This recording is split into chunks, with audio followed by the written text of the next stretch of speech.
This is the story of Little Red Riding Hood.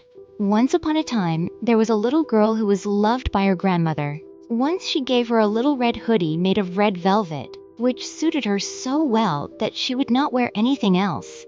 So the villagers named her Little Red Riding Hood. One day, her mother said to her, "Come, Little Red Riding Hood, here is some cake and a bottle of orange juice.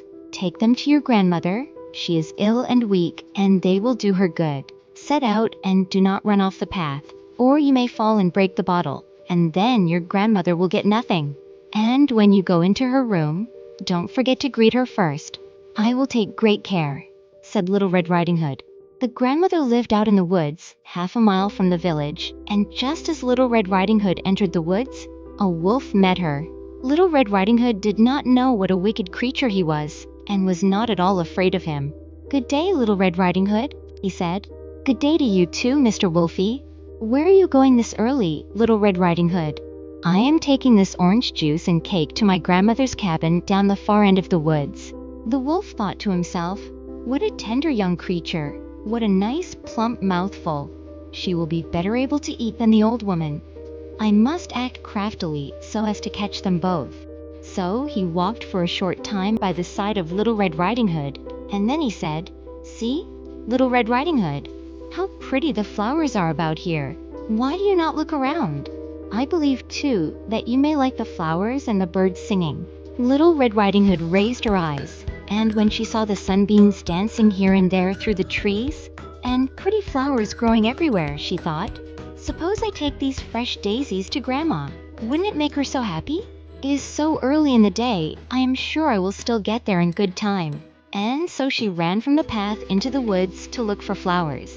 And whenever she had picked one, she fancied that she saw a still prettier one farther on. Meanwhile, the wolf ran straight to the grandmother's cabin and knocked at the door. "Who is there?" "Little Red Riding Hood," replied the wolf. "I am bringing you some cake and orange juice. Please open the door." "Lift the latch," called out the grandmother. "I am too weak and cannot get up." The wolf lifted the latch. The door sprang open, and without saying a word, he went straight to the grandmother's bed and devoured her. Then he put on her clothes, dressed himself in her cap, lay himself in bed, and drew the curtains. Little Red Riding Hood, however, had been running about picking flowers, and when she had gathered so many that she could carry no more, she remembered her grandmother and set out on the way to her. She was surprised to find her grandmother's cabin door open, and when she went into the room, she went to bed and drew back the curtains. There lay her grandmother, her cap pulled far over her face, and she looked very strange.